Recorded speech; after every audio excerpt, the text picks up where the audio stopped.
my gun? He killed Kitty! You bastard! Blanket? Blanket, come play! Shamona. Shamona. What has Michael Jackson always tried to be? A child and a female. And what? South Park roasted Michael Jackson in ways nobody thought possible, turning him into one of their most shocking parodies ever.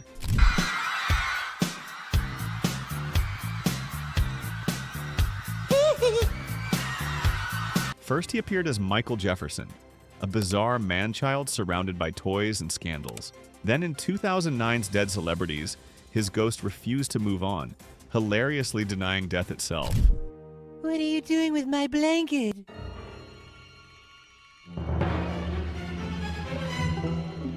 The episode was called The Jeffersons, Season 8, Episode 6, and instead of calling him Michael Jackson, they renamed him Michael Jefferson. Like, yeah, subtle, this eccentric lifestyle, the endless fatherhood controversies, the whole obsession with being young forever, none of it was spared. And that's the thing, they didn't just poke fun, they ripped open every wound people already whispered about. Later on, they doubled down even harder with Dead Celebrities in 2009, and then came back a full decade later with hashtag rehash and hashtag happy holograms in 2014, proving Jackson was just too juicy a target for them to ever leave alone. Sir, we've got a problem. What is it, Adams? We've arrested a black man who was snooping around the old Jefferson estate. Did you choke him? Yes. Did you shoot him? Yes. So what's the problem? He appears to be just a hologram, sir. No, it's ignorant. You don't understand. We have... Fans of Jackson and even his estate said the portrayal was disturbing, which honestly was kind of the point. South Park thrives on disturbing. They took one of the biggest stars on the planet and turned him into one of their most notorious jokes. That's how brutal this roast was. Now let's get into how they introduced him. The boys see someone new move into the Donovans' old house, and surprise, it's Michael Jefferson with his son Blanket.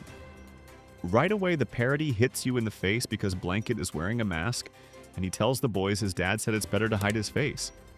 Like, wow, subtle jab at how Jackson kept his kids' faces covered in public, and then Blanket casually says his dad moved them there to live with hicks who don't know anything.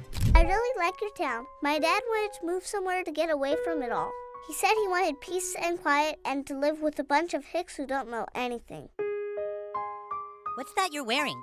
It's my mask. My daddy says it's best for me to hide my face. That's South Park's way of mocking how Jackson tried to escape fame, retreating into private spaces but never actually letting go of the extravagance. Because the moment the kids walk into the house, it's insane. The mansion is full of toys, arcade machines, and literal theme park vibes.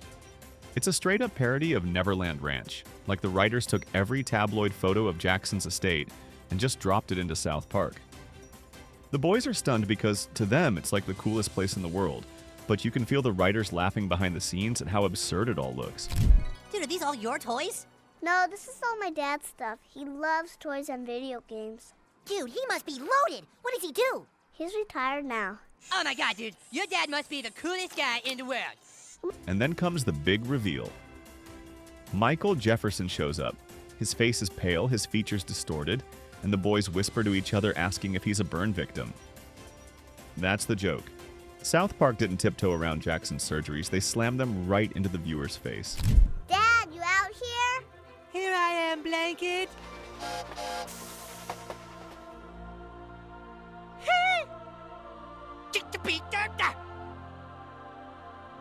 It's harsh, it's uncomfortable, and that's exactly the reaction they wanted. But instead of making him scary, they make him this bizarre, fragile man-child who immediately starts serenading them with the infamous Wishing Tree song. Blanket! Oh, my beautiful blanket! What's wrong with his face? Be cool, dude. I think maybe he's a burn victim or something. Guys, this is my dad, Michael Jefferson. Jefferson! Michael Jefferson, yes. And if you've ever seen that scene, you know how unsettling it is. He's singing about laughing, giggling, dreaming, playing under a magical tree, all while inviting the boys to join him.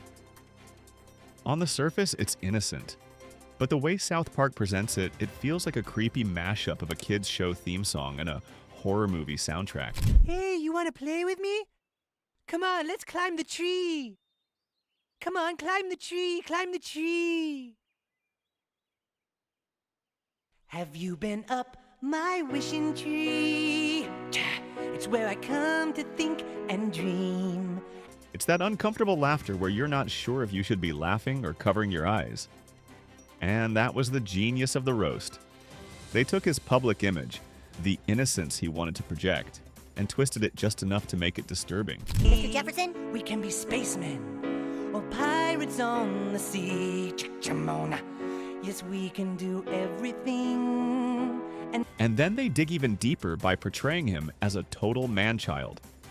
Michael Jefferson is shown clinging desperately to his lost childhood, running around like a kid, singing songs, acting like one of the boys while completely ignoring his role as a father.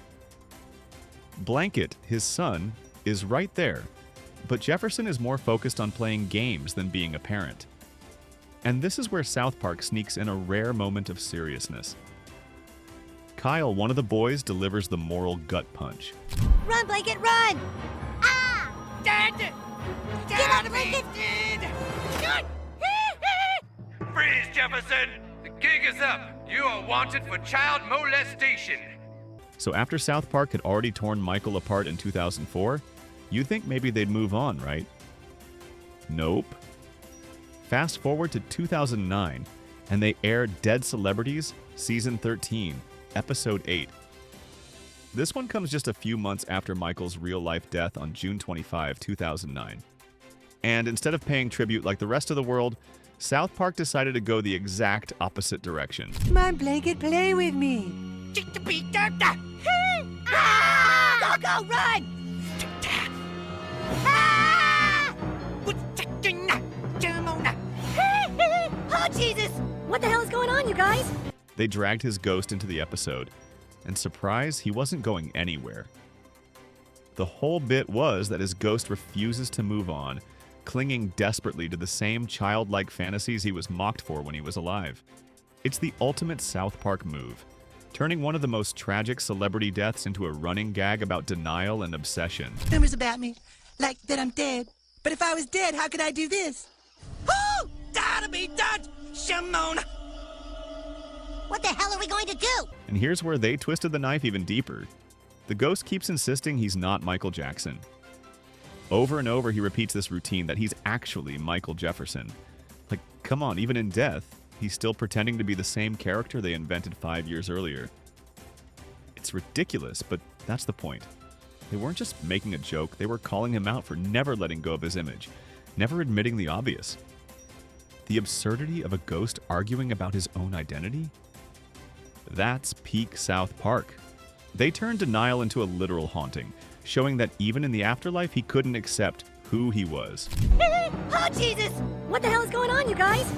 My Blanket. Let's play, Blanket. No, wait, I'm not Blanket. He can fly, he can fly. Ah, stop! And the message behind it all was brutal. South Park wasn't just mocking Michael himself. They were mocking how his image had basically grown bigger than him. His death didn't stop the tabloids, the fans, or the media from obsessing. Instead, it amplified it. So here comes South Park saying, look, Jackson's not really gone. He's still haunting pop culture, whether we like it or not. It was their way of saying that Michael Jackson's legacy would forever be stuck in this weird space between tragedy and parody. And honestly, they weren't wrong. You know it. Here it is. Possession by a ghost. A ghost that enters and then refuses to leave a living host has done so because it failed in the living world to be what it wanted to be. The ghost must be allowed to transform and be recognized by the living as what it always tried to be. What? But then South Park decided to go nuclear in 2014. December 3rd, they drop an episode called Number Hash Rehash, and who shows up? Yep, Michael Jackson again, only this time he's resurrected as a hologram. And this was perfect timing, because the entertainment world was starting to lean into these digital pop star revivals. You know, the whole let's bring back dead celebrities with holograms and make them perform. South Park looked at that and said, fine, we'll take the creepiest version possible and give you hologram Michael Jackson. It's ignorant. You don't understand. We have to stop them. Oh my God. Are you sure that hologram is black? And what does he do? He escapes. literally breaks free during a Randy is Lord performance and shouts, "I'm free!" like some kind of ghost finally breaking out of prison. The absurdity is cranked up immediately. He even hops on a bus to South Park, just casually riding public transportation like nothing's weird about a glowing hologram sliding into a seat. Call me a grandpa, but I still like commenting face-to-face with folks. You know what I mean, buddy? Yes. You're heading up to the mountains too, huh? Gonna do some skiing? No, I just need to take care of some important business. And to make it even more insane, they send a Tupac hologram to chase him down. It's straight out of a Terminator parody, with digital Tupac acting like he's on a mission to capture Rogue Michael. South Park took the whole hologram trend and turned it into this bizarre action movie subplot. Except the punchline is always that you're watching a dead Michael Jackson glowing in CGI. Then comes December 10th, 2014, and they follow up with #HappyHolograms. This is where things get so over the top that you can't even believe someone wrote it. The racist cops in South Park try to beat and choke the hologram. Important business. Oh, what kind of business? Are you a fisherman? Yes, that's all. I'm just gonna fish and hunt. Oh, you're a hunter. What do you prey upon? Nobody! That's ignorant! Well, you must have a favorite kind of prey. Allegedly, that's ignorant! Think about that for a second. They're applying the same excessive force jokes the show always used on actual suspects, but this time to a digital figure that can't even be touched. Watching a group of officers attempt a chokehold on thin air is so absurd it almost feels too real, because it highlights how ridiculous police brutality looks when you strip it of context. South Park weaponized Michael's hologram to roast not just him, but the entire justice system in America. Hey. Allegedly! I'm weary of this conversation. Can we please stop talking, please? Ignorant. Well, whatever it is you're after, I'd hope you get it. Oh, I will. Trust me, I will.